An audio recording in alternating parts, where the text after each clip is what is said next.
point is, your spirit is going to live somewhere forever. The point that you die before the return of Jesus Christ, your spirit will be in the presence of Jesus Christ, and then your spirit and your glorified body will be united together, right, upon the rapture of Christ. Now listen to what Timothy says. This is just huge. I love it. Have nothing to do with godless myths and old wise tales. Paul's saying this to Timothy, I should say. In other words, he says, train yourself to be godly. It doesn't say try, he says train. Right? Have spiritual disciplines in place in your life to be godly. For physical training is of some value, but godliness has value for all things. Listen to what he says here in this last line. Holding promise for both the present and the life to come. He's saying if you want to get ready for something, get ready to slip on your glorified body. Go ahead and get your spirit ready for what is going to happen, because spiritual training has value now. In other words, if I'm training spiritually, it's going to affect my marriage, my parenting, every area of my life, finance, job, work, everything. But it is also going to prepare me for the life to come. You see? Here's the answer. Spiritual training holds benefit for every area of your life and for every stage of your life. Now, predestination. I'm going to invite my father-in-law to come up here. We have 14 minutes. I went over 1 minute. That clock's wrong, all right. And this is a delight and to get to do something with him tonight. We don't get to do things like that, and I don't know how to turn this microphone on. You love it when stuff like this happens, right? Don't you? Yeah. Doesn't bother me. We on? Yeah. Well, I'm on. Okay. All right.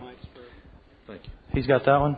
You want to check How that? long did you plan this? I mean, how long did I plan? Baptizing clay to get me over here to humiliate me in front of all these people. I just believe in God's foreknowledge that He knew. This was a predestined event, I believe. That's why I asked that question. Yeah. All right, here's the question I want to ask you. First, you said you're a preacher and a teacher, and so you're sitting and listening, and I know what you're thinking. Boy, I would have said that different. Or you were. Go ahead and be honest. I was just going to say what he said. That's all I was going to say. Right. So. I'm sure. But in what would you, on this issue of predestination, hyper-Calvinism, anything you were listening to that you might want to add to what was said? Well, I really can't add a lot. I just know that hyper-Calvinism is a real problem in the church today, much like the charismatic movement some time ago. And there are a lot of great charismatics, just like there are a lot of great hyper-Calvinists, but it can be destructive if it gets out of hand. I think it is today. A lot of questions. I would say, in fact, I've read where it's not, we think music and all worship styles, they're big events, but I think today the number one doctrinal difference in churches is Calvinism and how people feel about it. So it's a critical issue. It really is. Yeah, and there's a lot of churches that are really going through some battles over this issue and splitting. And now we're going to skip forward just a little bit here in time, and they opened up the floor to question and answer. I'll let you listen to that nice big section there where he summed up his view and then had his father come up on the platform. Father-in-law come up on the platform so that you could hear the progression and the wrap-up. Then they went to question and answer time. We're going to concentrate on one particular student at this point. In the next sermon, which Jeff and I someday will get to, in the following sermon, the following week on a Wednesday night, he mentions that they now have a seminary there at New Vision Baptist Church, which is certainly cause for concern. But there are apparently some students in the audience who wanted to ask some questions. And a student asks a very astute, bright question about Jacob have I loved and Esau have I hated. It's in the very next chapter, which, like you said, in the next sermon, he will go into the next one whenever Jim and I get around to it. But we'll just let the kid ask the question. And then you'll get to hear the answer, and the answer is going to be the absolute opposite of what the text says. This is astounding, so listen to it. Now, we're going to let this play on for like a couple of minutes to let the father-in-law kind of get his whole piece in, and then we'll respond to that. Tell me your name. Caleb. Okay, Caleb, here we go. Let's hear it. I have a question about Romans 9:11 through 13. It says, for the children being not yet born, neither having done any good or evil, that the purpose of God, according to election, might stand, not of works, but of him that calleth. Yeah. It was said unto her, the elder shall serve the younger, as it is written, Jacob have I loved, but Esau have I hated. Yeah.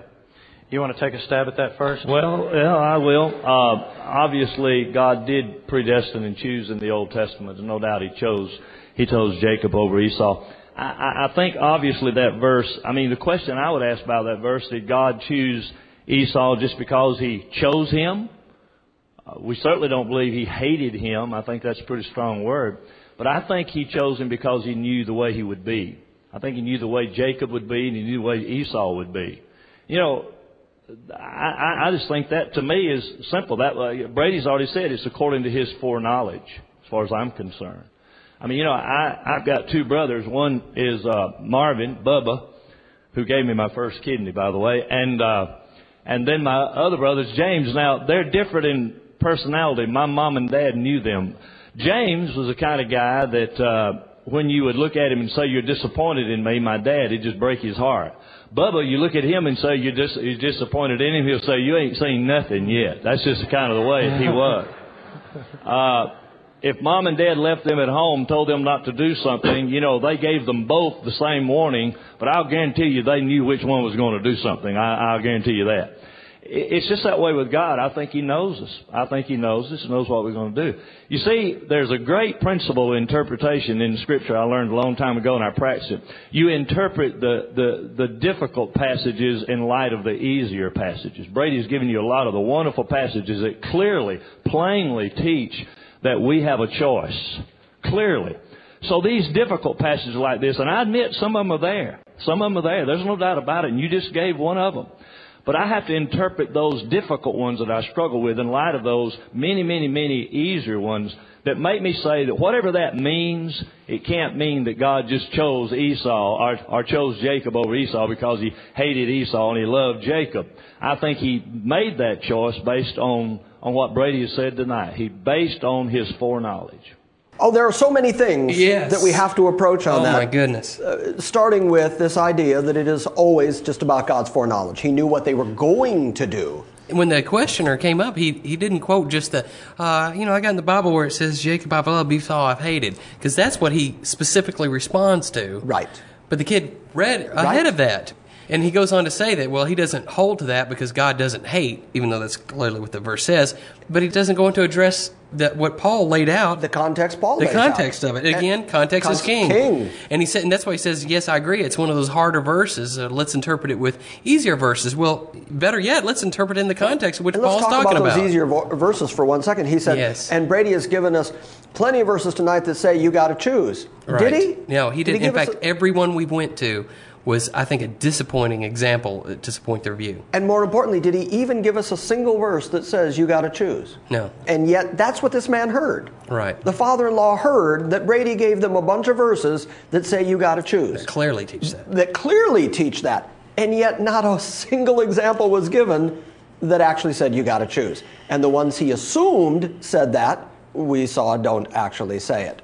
It would be nice for the Arminian if he actually had at least one verse that said, where salvation is concerned, your free will kicks in and you got to choose. They simply don't have it. Now, that being said, his next response was, Jacob have I loved, Esau have I hated. Well, I don't believe that because I don't believe God hates anybody. So let's just negate what it actually does say, right, because I can't conceive of God hating anybody. And since I can't, as a human, conceive of it, then God can't possibly do it. And if He can't do it, and the Scripture says it, then it can't mean that. Right. And as I say over and over and over, if the words on the page don't mean what they say, then they can mean anything. Which is interesting because that is exactly what he just said. And I think I remember you saying Megan bumping up against this at somebody at RTA there at New Vision, and she presented it to the Scriptures to him. And I think she said something to the fact that he said in response to, well, I don't believe it's in there. And even if it is in there, that's not what it means. That's not what it means. I mean, because it bumps up against my tradition. Right. So it can't mean that. And that position, where does this 17-year-old kid get this idea? Right. What she was quoting was those sections of Acts that we talked about earlier, Paul not being allowed to preach in certain areas. Right. And this kid said, well, that's not in there. And she said, well, yes, it is. Let's get a Bible and I'll show it to you. And he said, well, even if it's in there, that's not what it means. Right. And so that's an amazing level of expertise where you say, it's not in there. And even if it is, it doesn't mean what it says.